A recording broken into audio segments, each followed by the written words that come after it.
Greetings to all. My dear students, in the previous video, we had seen how the Germany got unified into a modern day German nation. So in this video, we will study about the unification process of Italy. How Italy got unified into a present day modern Italy nation. Okay. So here again, the initiation was took by the monarch of Italy. जो वहाँ का monarch था, he took up the initiation. So beta, here the question comes obviously in the mind. These monarchs were of the conservative mentality. Conservative means those who do not want the changes. Then and this unification process, making of the nation, all these were the ideas of the liberal group who turned to be the revolutionary, because they started doing the revolution for doing all these things, struggle. So why this idea was took up by these conservative group monarchs? अभी monarchs की unification चाह रहे हैं.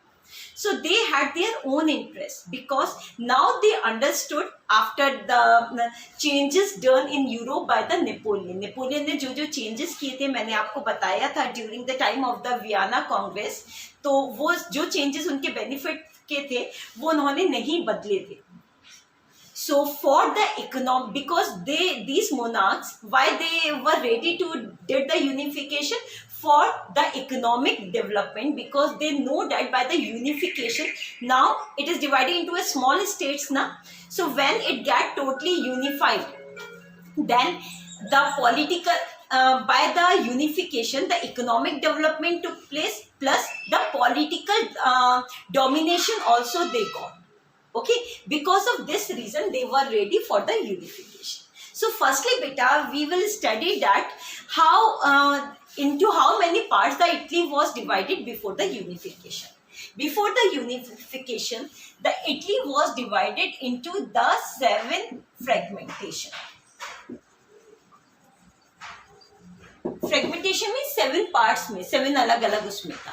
अगर हम generally broadly देखते हैं Italy को, then see like this beta.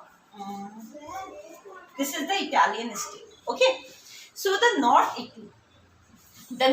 Italy was under the Austrian Empire, and who was ruling in the Austria? Habsburg Empire. Habsburg Empire. So North Italy was under the Habsburg Empire. The Center Italy में आ जाता है आपका. Italy में रोम है ना, रोम भी. तो it was under the control of the pope. Pope जो है क्रिश्चियनिटी का हाईएस्ट अथॉरिटी होता है. So the centre part of the Italy was under the pope, and the southern Italy was under the Spain. was under the Spain. तो Spain में जो monarchy rule कर रही थी, that was the Bourbon monarchy. जैसे France में भी Bourbon family rule कर रही थी, इसी तरह से Bourbons were ruling over the Spain. Bourbons of Spain. Okay, so this southern part was known as the kingdom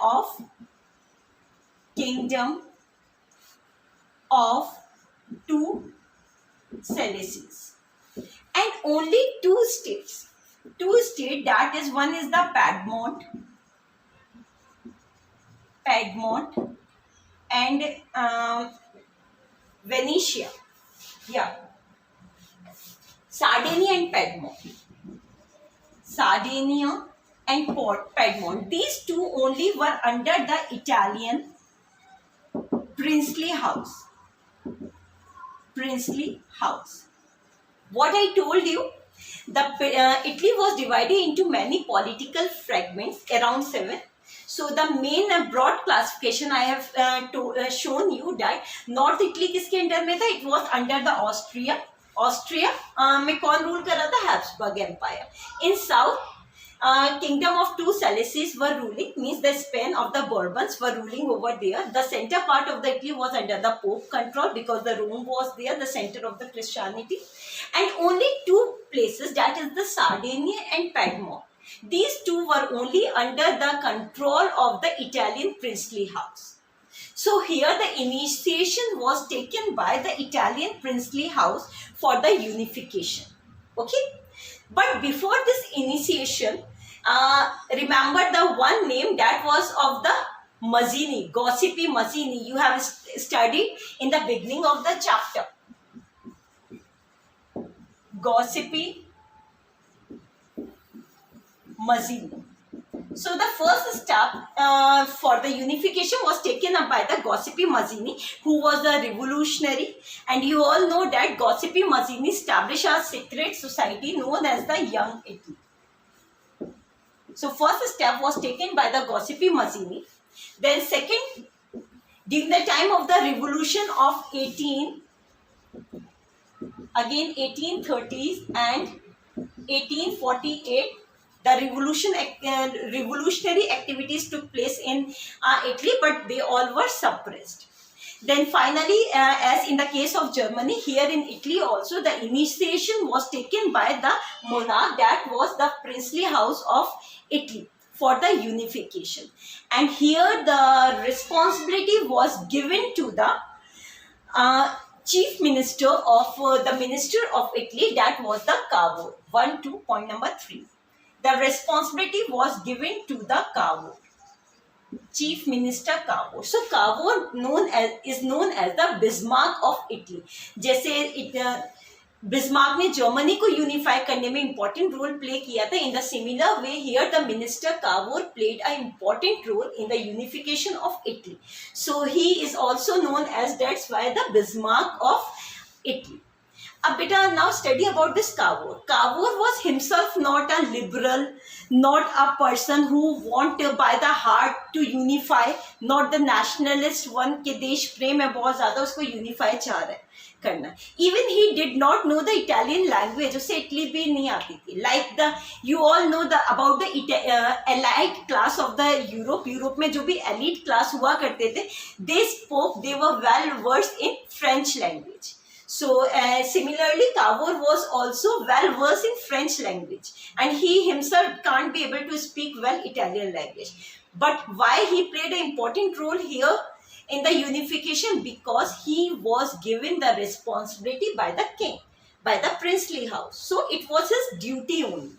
As the duty, what he did, by along with his army, he goes to north part of the Italy, fought over there.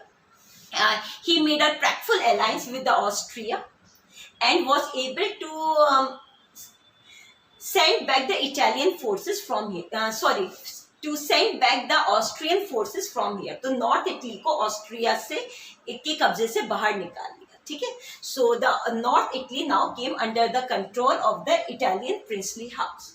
Now the responsibility for the unification of South Italy was given to another person known as Giuseppe Garibaldi. Giuseppe Garibaldi. He, along with his forces, goes to the south part, and here he fought with the Spanish forces. And in this fighting, this Garibaldi got the support of the local people, the local peasants of the South Italy. Why they supported the Garibaldi? They supported because when Garibaldi forces goes there, they give the slogan of the Italia. वो नारा देते हुए गए थे. तो जो local वहाँ के लोग थे, उन्होंने क्या सोचा, दे थॉट दैट कि ये इटालिया जो है, ये ज़रूर हमारा जो किंग है इटली का, उनकी क्वीन का नाम है, और ज़रूर इन्होंने जो ये स्पेनिश किंग जो फॉरेन रूलर्स आए हुए हैं यहाँ पे, इन्होंने ज़रूर हमारी क्वीन को अगवा कर लिया है और इसलिए उनको कैद कर रखा है, ये इन्हें छुड़ाने के लिए आए. That's why they all supported Garibaldi. And because those local people, the peasants were illiterate, तो उन्होंने यही समझा and they all supported. And finally Garibaldi was successful in taking the control of the South Italy and dragging back the Spanish forces from there. So in this way, north part and the south part of the Italy get unified under the Italian forces. And only बेटा ये south Italy में, north Italy में जो गया था Mazzini, sorry not Mazzini, Cavour in the year 1859. ठीक है. फिर इसके बाद यहाँ पर जाते हैं. So finally north Italy and south Italy get unified under unified under the control of the Italian princely house, ये इनके अंडर में आ गया था. Only the central part was remain under the control of the pope. And in the year 1871, 70 और 71 है, the central part the pope himself submitted to the princely house. अब pope ने क्यों कर दिया सबमिट? क्योंकि पोप पहले क्यों नहीं इनके साथ मर्ज हो रहा था? Because he was having the support of the France. इसको फ्रांस का सपोर्ट था. फ्रांस ने अपनी आर्मी जो थी वो इनकी सपोर्ट के लिए यहाँ पर स्टेशन कर रखी थी, भेजी हुई थी. लेकिन आपको पता है अभी इससे पहले आपने यूनिफिकेशन ऑफ जर्मनी पढ़ा था, एंड इन दैट यूनिफिकेशन आपने देखा था 3 वॉर हुई थी ना. पहली हुई थी डेनमार्क के साथ, दूसरी हुई थी Austria, and third was with France. इन तीनों को DAF करके भी आप याद कर सकते हो, ठीक है. तो तीसरी किस 1870 में हुई थी फ्रांस के साथ. तो फ्रांस जब यहाँ पर हार जाता है जर्मनी से, तो वो अपनी आर्मी को यहाँ इटली से भी वापस बुला लेता है, ठीक है. तो जब यहाँ पर आर्मी सपोर्ट पोप से वापस ले लिया गया फ्रांस के द्वारा, then finally pope was left with no option other than submitting to the princely house of Italy. So in this way the whole of the Italy got unified in the year 1870 or the 70. ठीक. And the name of the king of Italy was the Victor Emmanuel II. Remember the name beta. The name was Victor Emmanuel II. So Italy got unified under Victor Emmanuel II. So here we have completed our unification of Italy. I am giving you again the short summary. The Italy was divided into 7 fragments. The north part of Italy was under the Austrian Habsburg Empire. Southern part Spanish ruler, Bourbons of Spain, and the center part was under the control. And only 2 places, that were the Sardinia and Piedmont, were under the Italian princely house. The first step for the unification was taken by the Giuseppe Mazzini. Through his revolutionary activity, he established a secret society called Young Italy. Second step was during the revolution of 1830s and the 1840s, जो हमने third topic में पढ़ा था. But you all know that these revolutions were suppressed. किसने किए थे ये revolution? Liberal group ने किए थे, but they were suppressed by the conservative group. And as in the case of Germany, here in Italy also these Italian monarch took up the initiation for the unification, and for that he gave the responsibility to the minister Cavour. He with his army go to the north part of the Italy and unify it taking it from the control of the Austrian. And in the south part, Giuseppe Garibaldi goes, and he also successful in getting the control of the South Italy.